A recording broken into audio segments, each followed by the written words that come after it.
नमस्कार, अग्निपथ देख रहे हैं आप। अग्निपथ में बात करेंगे आरएसएस की शाखा पीडीए का पेड़। दरअसल लोकसभा चुनाव के बाद आरएसएस प्रमुख मोहन भागवत दूसरी बार यूपी में हैं और पूर्वांचल के दौरे पर हैं। देखिए, बीजेपी इस बार के आम चुनाव में समाजवादी पार्टी से पिछड़ गई और मोहन भागवत चुनाव के बाद लगातार पूर्वांचल के दौरे पर हैं। दरअसल संघ के शताब्दी वर्ष की तैयारी को लेकर भी तमाम पदाधिकारियों के साथ उनकी बैठक हुई। प्रांतीय पदाधिकारियों के साथ बैठक में काशी क्षेत्र में संघ की शाखाओं के विस्तार, नई कार्यनीति और आगामी रणनीति तय करने के साथ शताब्दी विस्तारक चुने जाने पर भी मंथन हुआ है और इसके साथ ही दलित बस्तियों में तालमेल बैठकें करने पर भी उनकी बातचीत हुई है। वाराणसी दौरे के दूसरे दिन सोमवार को संघ प्रमुख काल भैरव और काशी विश्वनाथ मंदिर में पूजा पाठ करने भी पहुंचे और गाजीपुर में जाकर हथियाराम मठ में दर्शन भी किया। मोहन भागवत परमवीर चक्र विजेता वीर अब्दुल हमीद पर रचित पुस्तक का लोकार्पण भी करने पहुंचे और ये पुस्तक संघ प्रमुख के सुझाव पर लिखी गई है। इस पुस्तक को मुंबई के डॉक्टर रामाचंद्रन श्रीनिवासन ने लिखा है। वाराणसी दौरे से पहले आरएसएस प्रमुख गोरखपुर भी गए थे। उधर मोहन भागवत के दौरे और शाखा को लेकर अखिलेश यादव ने कहा कि आरएसएस शाखा लगाए, पीडीए पेड़ लगाए, लेकिन जड़ें समाजवादी विचारधारा की ही मजबूत होंगी। कुल मिलाकर यूपी में लोकसभा के नतीजे बीजेपी के लिए अच्छे नहीं रहे। ऐसे में भागवत का दूसरी बार जो दौरा हुआ है, पूर्वांचल का लगातार जो उनका दौरा हो रहा है, उसके मायने क्या हैं? इसी पर चर्चा को आगे बढ़ाएंगे। उससे पहले प्रतिक्रिया है, वो सुनाते हैं। जहां वो एक कार्यक्रम चला रहे हैं, जहां वो पेड़ लगाएंगे और कह तो रहे हैं कि पीडीए पेड़ लगाएंगे, बरगद का पेड़, पीपल का पेड़, ये ऐसे पेड़ हैं जिनकी जड़ें बहुत मजबूत होती हैं। तो हमें उम्मीद है कि जहां पेड़ लगा रहे हैं वहीं समाजवादी विचारधारा को भी बहुत मजबूत बनाएंगे। चलिए, तो आरएसएस की शाखा और पीडीए का पेड़। देखिए, जहां तक पीडीए का फैक्टर था, ये समाजवादी पार्टी के साथ रहा, हमने देखा इस इलेक्शन में। लेकिन इस वक्त पे जो अखिलेश यादव कहते नजर आए हैं कि कहा जा रहा है कि काफी ज्यादा दौरे हैं, आए हैं किसी कार्यक्रम में, पेड़ लगाएंगे और सुना है कि पीडीए का पेड़ लगाएंगे। देखिए, ये उन्होंने इसलिए उस लाइन को टच किया वहां पे क्योंकि जो दलितों के साथ बैठक होनी है, कई सारे विस्तार होने हैं, उन्होंने उस चीज को लेके एक पिन करने की कोशिश की है कि आप शायद पीडीए का पेड़ लगाने आए हैं, लेकिन आप बेहतरी तरीके से उसको लगाइए, लेकिन जो एक विचारधारा मजबूत होगी वो समाजवादी पार्टी की होगी। तो कहते हैं ना कि एक प्रतिक्रिया या तंज मारना जिसको कहते हैं, वो अखिलेश यादव ने यहां पे किया है। बहरहाल मायने क्या हैं? लगातार यूपी वो पहुंचे हैं दूसरी बार इलेक्शन के बाद, काफी सारा मंथन होना है, शताब्दी वर्ष तो है ही। इसी पर चर्चा को आगे बढ़ाएंगे। तमाम मेहमान हमारे साथ जुड़े हैं। सबसे पहले आपका परिचय करा दें।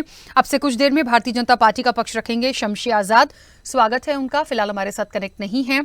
समाजवादी पार्टी का पक्ष रखने के लिए रविंद्र प्रताप सिंह हमारे साथ जुड़ गए हैं। रविंद्र जी, आपका भी बहुत स्वागत चर्चा में जुड़ने के लिए। वरिष्ठ पत्रकार सुनील त्रिपाठी हमारे साथ अब से कुछ देर में जुड़ेंगे। सुनील जी का भी स्वागत है।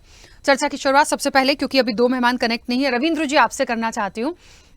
वैसे तो जहां तक समझना था वो हम समझ गए, लेकिन फिर भी अखिलेश यादव ने जो कहा कि आए हैं भागवत जी, कार्यक्रम में आए हैं, पेड़ लगाने आए हैं, लेकिन मजबूती जो मिलेगी वो समाजवादी विचारधारा को मिलेगी, क्या मायने था? मतलब किस तरह से उन्होंने इसको कनेक्ट किया? अर्थ है मैडम इसका कि भारत संघ भी इस बात को कहता है कि भारत तब मजबूत होगा जब यहाँ की सामाजिक व्यवस्था मजबूत होगी। ये संघ की प्रस्तावना में है। तो भारत की व्यवस्था तब मजबूत होगी जब यहाँ के 90% लोग मजबूत होंगे। भारत की अधिकतर संपदा 10% लोगों के हाथ में है, 90% लोगों के हाथों में कुछ नहीं है। तो जब 90% लोग मजबूत होंगे तभी भारत की व्यवस्था मजबूत होगी। उन 90% का जो संघर्ष रहा है प्रभु श्री राम के बाद से लेके गुरु गोरखनाथ जी ने, कबीर दास जी ने, सावित्रीबाई फुले जी ने, अंबेडकर जी ने, कांसीराम जी ने, सभी लोगों ने उस 90% के लिए संघर्ष किया है। तो उस 90% के संघर्ष को ही समाजवाद कहते हैं। इसका उदाहरण प्रभु श्री राम जी के दरबार में देखने को मिला था, जब समाज का अंतिम व्यक्ति प्रभु श्री राम को आके चुनौती देता है। तो हम उस 90% को मजबूत करने की बात करते हैं, लेकिन मजबूत जो है काल्पनिक बातों से नहीं हो सकता है, उन्माद से नहीं हो सकता है। जब निचले स्तर का व्यक्ति जो निचले क्रम पे समाज में बैठा हुआ, उसका शिक्षा मजबूत हो, उसका आर्थिक आधार मजबूत हो, उसको सुरक्षा मिले, ये तभी मिलेगा जब उसको अपने अधिकारों के प्रति जागरूक होगा और हम जाके उनको जागरूक करेंगे। तो ये काम समाजवादी लोग लगातार कर रहे हैं, आजादी से पहले भी करते थे, आजादी के बाद भी कर रहे हैं। आजादी से पहले कांग्रेस में एक अलग सोशलिस्ट विंग हुआ करता था, आजादी के बाद से हम उनसे अलग हो गए, एक सोशलिस्ट पार्टी के रूप में चलते रहे, अब समाजवादी पार्टी के रूप में हैं। तो हम उस समाज को जो 90% है, वंचित है, दलित है, शोषित है, उसको मजबूत करने के लिए काम करते हैं। अब इसका बोलिए कि काम करते हैं, क्या दिखाई पड़ा आपको? दिखाई पड़ना चाहिए। आज राजनीति के फलक पे जितने उछले ऊंचे क्रम पे लोग बैठे हुए हैं, सब समाजवादी आंदोलन से निकले हुए हैं। खाली खाली थोड़े से लोग जो राष्ट्रीय स्वयंसेवक संघ के आंदोलन से निकले हैं, वो लोग कहीं कहीं दिखाई पड़ते हैं। लेकिन अगर कहा जाए तो यही समाजवादी पार्टी ने ही उनको पहली बार भारतीय इतिहास में राजनीतिक मंच दिया था, जब आदरणीय चौधरी चरण सिंह साहब की सरकार बनी थी। लेकिन वो सत्ता का दुरुपयोग उन्माद के लिए करते हैं, अपने व्यक्तिगत लाभ के लिए करते हैं। उनका समाज, भारतीय समाज से कुछ भी लेना देना। अच्छा रविंद्र जी, मुझे एक बात बताइए, ये लगातार जिस तरह से इलेक्शन के बाद जल्दी जल्दी में दूसरी बार उनका दौरा है, हालांकि बहुत स्पष्ट रूप से क्लियरिटी है, एक पुस्तक के विमोचन में भी पहुंचे हैं, दर्शन के लिए भी पहुंचे हैं, और कई सारी उनकी बैठकें हैं, शताब्दी वर्ष मनाया जाएगा उसको लेकर काफी मंथन है। तो सारे एक प्रोग्राम है मोहन भागवत के, आरएसएस के, जिसको लेके वो गए, शाखा का विस्तार होना है, बहुत सारी चीजों को लेके एक्चुअल में यही मायने थे या कुछ और भी? क्योंकि एक कहते ना कि एक स्थिति जो हुई है इस वक्त के इलेक्शन में, उसको भी कहीं ना कहीं सेटल करना है, शायद इसलिए ज्यादा फोकस्ड है उनका। जब ठीक करिए राखी जी आप, क्योंकि उत्तर प्रदेश को ही क्यों लक्षित किया गया, मध्य प्रदेश को क्यों नहीं किया गया, राजस्थान को क्यों नहीं किया गया, बड़ा हिंदी भाषी क्षेत्र है, या बिहार को लक्षित क्यों नहीं किया गया? उत्तर प्रदेश को लक्षित करने का कारण है, उनको मालूम है कि अगर उत्तर प्रदेश में स्थितियां डावाडोल हुई हैं और डावाडोल होगी तो हम राजनीतिक फलक से बाहर हो जाएंगे। संघ का उद्देश्य जो कुछ भी वो आभासी रूप से दिखाते हैं, धरातल पे नहीं दिखता है। उनका बेसिक उद्देश्य क्या है? झंडा लगा के उसके प्रति झुकाव पैदा करना आभासी रूप से, और पैसा वसूलना, और शिक्षण संस्थानों में, श्रम संस्थानों में कब्जा करना। यही उद्देश्य है संघ का। जितने वीसी हैं सब संघ के हैं, जितने असिस्टेंट प्रोफेसर की नियुक्तियां हुई सब संघ के हैं। कर्नाटक में ये चीज बंद हो गई, शिमला में ये चीज बंद हो गई, मतलब हिमाचल प्रदेश में। अब वो चाहते हैं कि ये चीज अगर उत्तर प्रदेश में अगर खत्म हो गई, जो आने वाले चुनाव है उत्तर प्रदेश के अगल बगल दोनों जगह चुनाव होंगे, बिहार में भी होगा, हरियाणा में भी होगा, तो उत्तर प्रदेश को केंद्रित करके जो 10 उपचुनाव होने वाले हैं, वो हरियाणा को भी साधना चाहते हैं, वो बिहार को भी साधना चाहते हैं। ठीक है, क्योंकि उनका उद्देश्य केवल ये है कि अपनी शाखाओं के माध्यम से धन अर्जन करते रहें और सरकारी संस्थानों की कब्जा करता रहे। ठीक है, चलिए रविंद्र जी वापस आऊंगी। शमशी आजाद जी भी हमारे साथ जुड़ गए हैं और सुनील जी भी हमारे साथ इस चर्चा में जुड़ गए हैं। आप दोनों का एक बार फिर से स्वागत चर्चा में जुड़ने के लिए। शमशी आजाद जी, एक बात चल रही है, आरएसएस की शाखा पीडीए का पेड़। ये बात इसलिए हम कह रहे हैं आज क्योंकि जिस तरह से मोहन भागवत का दौरा पूर्वांचल के दौरे पर है, कई सारी चीजों को भी मैंने पहले भी कहा, बहुत सारे उनके कार्यक्रम हैं, ठीक है वो गए हैं, लेकिन समाजवादी पार्टी को ये लगता है कि जिस तरह की चीजों को आप साधने के लिए गए हैं या वर्कआउट करने आप गए हैं, उससे जो मजबूती मिलेगी वो समाजवादी विचारधारा को ही मिलेगी। अखिलेश यादव ने बहुत स्पष्ट रूप से कहा कि जिस पेड़ को लगाने आए हैं, सुना है कि पीडीए का पेड़ लगाने आप लोग आए हैं, दलितों के साथ बैठक है, तो वो उसकी मजबूती समाजवादी पार्टी को कहीं ना कहीं मिलेगी। और आपके चैनल के सभी दर्शकों को और बहुत बहुत धन्यवाद कि आपने इस चीज को मुद्दा बनाया और हम लोगों को अपना अतिथि बनाकर, अपना मेहमान बनाकर, गेस्ट बनाकर जनता तक बात पहुंचाने का एक मंच। देखिए, अखिलेश यादव की बातें अनर्गल है। बहरहाल आज उनका जन्मदिन भी है, मैं ज्यादा अपशब्द उनके बारे में नहीं कहूंगा। बड़े नेता हैं, पूर्व मुख्यमंत्री हैं, राष्ट्रीय अध्यक्ष अपनी पार्टी के, और हमारे बड़े भाई साहब उनके वरिष्ठ कार्यकर्ता पार्टी के हैं, प्रवक्ता बैठे हुए हैं। लेकिन समाजवादी पार्टी की विचारधारा जो है वो कहीं से जोड़ने वाली कभी नहीं रही। हम कह रहे हैं कि मोहन भागवत जी शाखा लगा रहे हैं, मोहन भागवत जी घर घर जा रहे हैं, मोहन भागवत जी दलितों के साथ बैठेंगे, मुस्लिमों के साथ बैठेंगे, ब्राह्मणों के साथ बैठेंगे, गरीबों के साथ बैठेंगे, किसी के साथ बैठेंगे।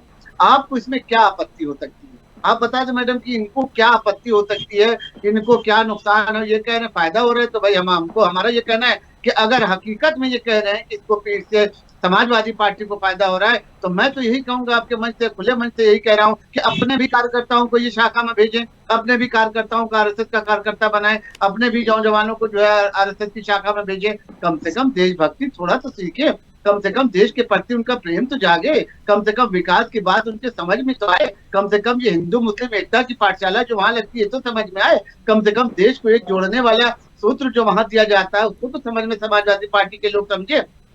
ये एकला चलो की राजनीति अखिलेश यादव करने वाले हम तो नहीं समझते कि समाजवादी पार्टी में कोई दूसरा नेता भी है, उसके मुंह में जबान है कि नहीं है। राष्ट्रीय महासचिव बनाया जाता है, राष्ट्रीय उपाध्यक्ष बनाया जाता है, फ्रंटल का अध्यक्ष बनाया जाता है, प्रदेश अध्यक्ष बनाया जाता है, बड़े बड़े पैसे लेकर पद दिए जाते हैं, लेकिन मीडिया में जब भी कोई बात आती है तो अखिलेश यादव के अलावा किसी की बात नहीं खुलती। ये आरोप समाजवादी पार्टी के लोग बसपा में लगाया करते थे, मगर अब एकला चलो की राजनीति, अकेले अहंकारवादी नेता अखिलेश यादव इस वक्त कहे जा रहे हैं कि अकेले चलने वाली राजनीति है। प्रेस कॉन्फ्रेंस भी करेंगे तो अकेले, अपने सारे नेताओं को मना कर दिया उन्होंने कुछ भी बोलने पर, सब कुछ अकेला करेंगे। अरे भाई पार्टी है, यह तो परिवारवाद का जब आरोप लगता है तो आप उससे भागने लगते हैं। और अभी भी आपने देखा कि इनके ही परिवार के 5-6 सांसद लोकसभा में पहुंचे हैं, और अभी उपचुनाव भी जो होने जा रहा है वो भी कहीं ना कहीं उनके परिवार का जो उपचुनाव में लड़ेगा। तो ये चीजें परिवारवाद को बढ़ावा देती है। इसीलिए कहा जाता है कि समाजवादी पार्टी का लेना देना सिर्फ परिवारवाद से है और समाजवाद से कोई लेना देना नहीं। हाँ, कभी समाजवादी पार्टी हुआ करती थी जब नेता मुलायम सिंह यादव हुआ करते थे, जब राम गोपाल यादव की बात मानी जाती थी, जब शिवपाल यादव को बड़ा नेता करके प्रोजेक्ट किया जाता था, जनरेशन मिश्रा जैसे लोग हुआ करते थे, तब कहा जाता था कि समाजवादी पार्टी है। लेकिन 2012 से जिस तरीके से अखिलेश यादव ने मुख्यमंत्री पद हड़पने के बाद, हड़पना ही कहा जाएगा कि जिस तरीके से मुख्यमंत्री पद हड़पने के बाद, और जनता ने भी स्वर्गीय राम मुलायम सिंह यादव जी के कहने पर एक बार जनता ने जो उनको मौका दिया, तो आज तक प्रदेश में त्राही त्राही मची हुई है। और आज भी उत्तर प्रदेश की जनता ने जो कसम खाई है वो यही खाई है कि कुछ भी हो जाए उत्तर प्रदेश में समाजवादी पार्टी की सरकार बनने नहीं दिया जाएगा, चाहे उसके लिए कोई भी कीमत अदा करनी पड़े। तो ये अब देखने में बिल्कुल चरित्रार्थ हो रहा है। अरे भाई उपचुनाव होगा, लेकिन तो शमशी आजाद जी, तो इस बार की सीटें जो आई हैं समाजवादी पार्टी की, मैं समाजवादी पार्टी के लिए ही बोलूंगी, भले ही गठबंधन में कांग्रेस रही, अखिलेश यादव जी का ग्राफ तो बढ़ा, क्योंकि नेतृत्व तो उनका ही था ना समाजवादी पार्टी में। तो इलेक्शन कोई भी हो, यदि सीटों का ग्राफ बढ़ा है, भारतीय जनता पार्टी की थोड़ी सी, इसको ये कह जाए कमी कह जाए, उनका चुनाव संचालन की कमी थी कि जनता के बीच में वो अपनी बात पहुंचा नहीं पाए। विपक्ष के लोगों ने जनता को जो भ्रमित किया था उसको वो पूरी तरह से क्लियरफाई नहीं कर पाए, जिसका फायदा समाजवादी पार्टी ने उठाया। अभी आप देखेंगे उपचुनाव होने जा रहा है, और इसके पहले भी आपने देखा कि राज्यसभा में किस तरीके से जो हुआ था चुनाव, तो आपने देखा था इन्हीं की पार्टी के बड़े बड़े नेता जो स्तंभ माने जाते थे, जो खंबा हुआ करते थे समाजवादी पार्टी का, रीढ़ की हड्डी माना जाता था, जिनको मनोज पांडे जैसे नेता, अभय सिंह जैसे नेता, यही लोग तो थे जो जय श्री राम के नारे लगा रहे थे। और यही की पार्टी के स्वामी प्रसाद मौर्य थे जो राम के चरित्र पर उंगली उठा रहे थे, जो रामचरितमानस पे उंगली उठा रहे थे। तो ऐसे लोग समाजवादी पार्टी में हमेशा लड़े हैं। और समाजवादी पार्टी में मैं एक चीज में स्वामी प्रसाद मौर्य की तारीफ जरूर करूंगा कि अखिलेश यादव निकालें, इसके पहले उन्होंने खुद इस्तीफा देकर यह साबित कर दिया कि तुम्हारी पार्टी छोटी है। ठीक है, चलिए वापस आऊंगी। सुनील जी, आवाज पहुंच रही है? हाँ, पहुंच रही, मेरी आवाज आ रही है आपको? सुनील जी, हाँ आपकी आवाज आ रही है। मैं बस आपसे तो मैं ये जानना चाहती हूँ, देखिए ये पक्ष विपक्ष अपनी बात करेंगे, यदि हम कह दें कि हाँ वाकई किसी चीज को साधने के लिए दौरा था तो उस पर पलटवार कुछ और आ जाएगा, नहीं ऐसा नहीं था, वो कार्यक्रम थे कुछ और था। लेकिन हम बहुत अच्छे से चीजों को समझते हैं। पूर्वांचल का ये जो दौरा है मोहन भागवत का, इस इलेक्शन के बाद लगातार दूसरी बार फटाफट वाले दौरे जो हो रहे हैं, क्या मानते हैं? और प्लस फैक्टर की दलितों को लेकर भी जो बैठक होनी है जिस पर अखिलेश यादव ने तंज कसा है, वाकई इसके पीछे कुछ है या आम दौरा है और अपने कार्यक्रम को लेके गए हैं? जिस तरह से आरएसएस का अपना शताब्दी वर्ष मनाया जाना है उसकी प्लानिंग्स हैं, शाखा विस्तार का मुद्दा है, इन्हीं को लेकर गए हैं। और यदि इन्हीं को लेकर वाकई गए हैं तो फिर उत्तर प्रदेश ही क्यों? देखिए ये बात जहन में आएगी। आप क्या मानते हैं, पूर्वांचल दौरे के क्या मायने? देखिए राखी जी, आप वरिष्ठ एंकर हैं, पत्रकार हैं, आप बाखूबी इस चीज समझ रही हैं और मीडिया भी समझ रहा है कि जिस तरह से उत्तर प्रदेश में भारतीय जनता पार्टी लोकसभा चुनाव में पराजित हुई है, इससे आरएसएस की चिंता बढ़ गई है। क्योंकि मेरा मानना है कि भारतीय जनता पार्टी को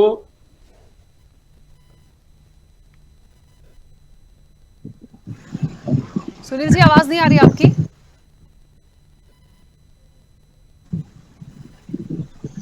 सुनील जी, मेरी आवाज आ रही है क्या? हाँ अब आ रही है, बोलिए। काकी जी, भारतीय जनता पार्टी का बेस जो है वो आरएसएस है। आरएसएस के कार्यकर्ता आप देखिए 4 से लेकर सुबह 6 बजे तक कहीं कहीं गलियों में, पार्कों में दिखाई पड़ते हैं। लेकिन जिस तरह से बीच में नड्डा जी का बयान आया, भागवत जी का बयान आया, तो उससे लगा कि भारतीय जनता पार्टी और आरएसएस के बीच में कहीं कहीं दूरियां बढ़ती चली जा रही हैं। और आरएसएस ने थोड़ा सा इस चुनाव में, कहूंगा, मेरे पास साक्ष्य नहीं, लेकिन जो सूत्रों से हवाले से खबर मिलती है कि उसने भी थोड़ा भारतीय जनता पार्टी को रण क्षेत्र में अकेले छोड़ दिया। या आप कह रहे हो कि अब भाजपा आप काफी आगे निकल चुकी है, आवश्यकता नहीं है, लेकिन जो आदमी अपने पुराने घर को भूल जाता है उसका हाल यही होता है। अब भागवत जी देख रहे हैं कि धीरे धीरे भारतीय जनता पार्टी का क्रेज उत्तर प्रदेश से समापन को चल पड़ा है। उसके कई कारण है।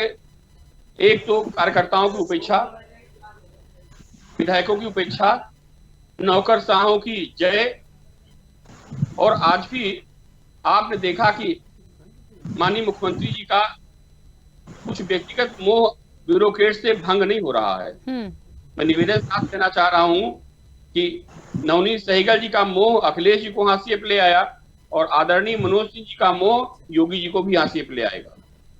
चोर दूर अंधेरा दूर शमसी जी कह रहे हैं, हमारे मित्र हैं, कि समाजवादी पार्टी किसी कीमत नहीं आने देंगे। मैं बड़ा निवेदन साहब कहना चाह रहा हूं कि जनता का रुख देखिए, हवा देखिए। अगर यही हाल रहा आप लोगों का तो 27 चुनाव में समाजवादी पार्टी को कोई उत्तर प्रदेश में रोक नहीं पाएगा। हम बहुत छोटे पत्रकार हैं, लेकिन जनता का रुख, जनता के बीच में, गरीबों के बीच में, किसानों के बीच में जाने पूरा प्रयास करते हैं और उनकी आवाज सरकार तक पहुंचाने प्रयास करते हैं। तो जो आप कह रहे हैं, इससे निश्चित रूप से भारतीय जनता पार्टी को नुकसान हो रहा है। और आरएसएस,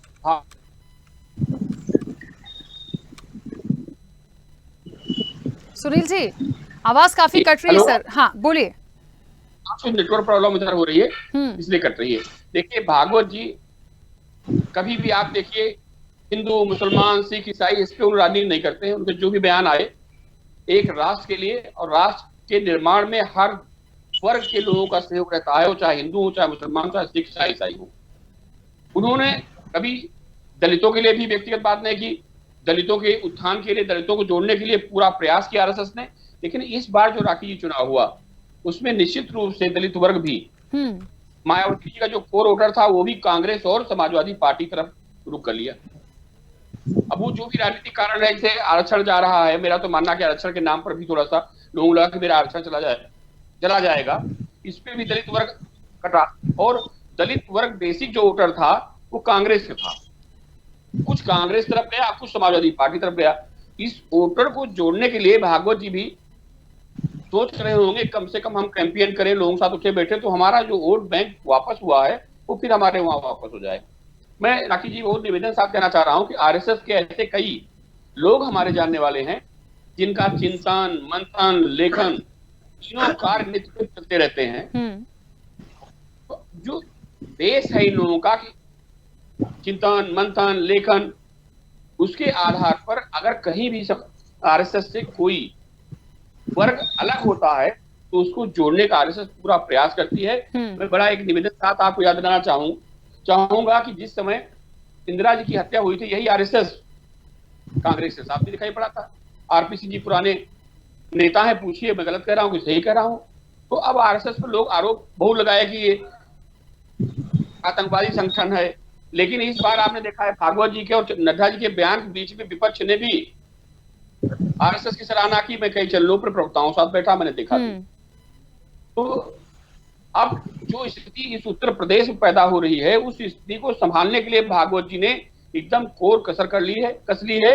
और वो चाह रहे हैं कि जो हमारा कोर वोटर है, चाहे वो दलित हो, चाहे सवर्ण हो, चाहे मुस्लिम हो, हमारे साथ जुड़ करके फिर भारतीय जनता पार्टी में वापस आ जाए। लेकिन अखिलेश जी बिल्कुल, क्योंकि समय की सीमा है। रविंद्र जी थोड़ा जल्दी से अपनी बात रखिएगा ताकि मैं आजाद शमशेर जी से भी एक आध सवाल और पूछ पाऊं।